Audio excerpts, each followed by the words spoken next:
Voi ci raccontate il mondo delle due ruote in maniera particolare, in maniera molto personale ed emozionale, cioè voi raccontate la parte passionale che si vive in sella ad una moto.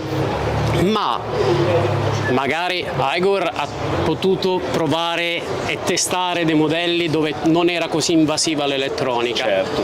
Ma tra i modelli di ieri, Igor ce lo racconterai tu, e i modelli di oggi, magari Lorenzo ne sei più avvezzo, magari la memoria fa meno cilecca, quindi sarebbe meglio raccontarla. La passione cambia? Igor, inizia tu per favore.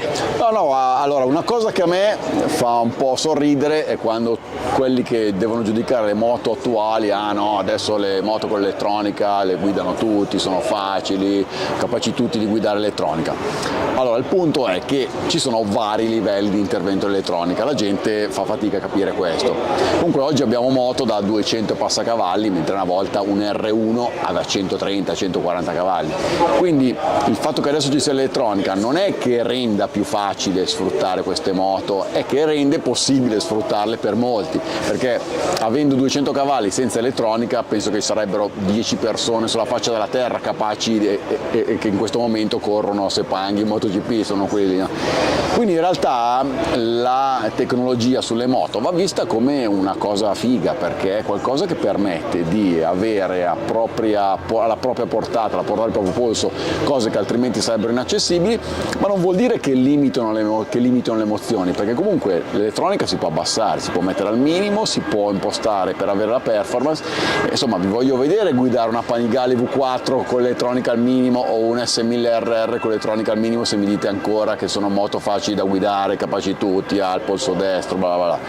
Quindi insomma c'è una via di mezzo, è vero, una volta le moto senza elettronica potevano essere magari più viscerali, più emozionanti sotto certi aspetti, però vi assicuro che una moto moderna guidata comunque al massimo delle sue potenzialità è una moto che non vi fa assolutamente mancare niente in fatto di godimento, adrenalina ed emozioni, quindi favorevole in ogni caso. Anzi, io ovviamente confermo completamente tutto quello che ha detto lui. Io sono cresciuto a livello di maximoto con moto che iniziavano ad avere e ormai hanno tutti i pacchetti elettronici completissimi.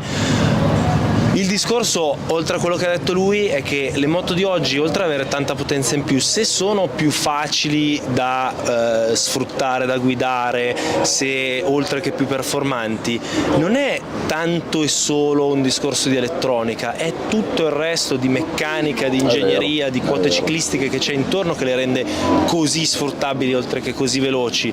Perché io recentemente ho avuto un'esperienza con la R1 del 2003 tra l'altro di Noisy Boy, che ha creato con Noisy Style il suo progetto estivo, e al di là del fatto che non ha l'elettronica, il punto è che è una moto molto più dura da far voltare, è meno agile, frena di meno, va molto di meno di motore in una maniera sconvolgente, perché per quello a cui siamo abituati oggi sembra una naked neanche estrema, una media naked, e lì non senti la mancanza dell'elettronica, senti la mancanza, ma rispetto alla moto moderna, di quella facilità che ti danno le quote ciclistiche di oggi e anche tutto quello che c'è intorno, come ad esempio banalmente i freni di oggi, che sono una cosa incredibile.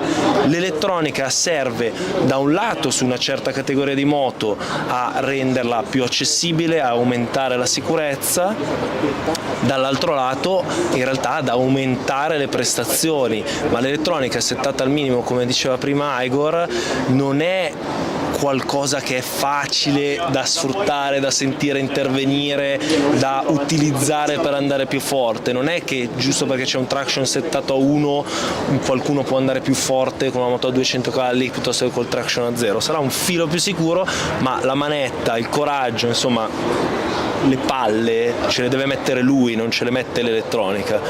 Quindi questo mito che l'elettronica semplifichi o renda senza anima le moto non esiste, o cioè, non ha un riscontro nella realtà, e secondo me il discorso sulle moto è molto diverso da quello che magari si può fare sulle auto, dove si sono spersonalizzate tantissimo, e lì sì che magari certi sistemi di guida spesso, come dire, che si sostituiscono al pilota, allora lì ti tolgono la passione, la guida, ma sulla moto questo non accade. Quindi non ci sono scuse, se avete la passione per le due ruote o una moto del 2003, del 2005, per come ne parlavamo prima, o una moto modernissima del 2023, a distanza di 20 anni le emozioni per chi ci sale in sella non cambiano.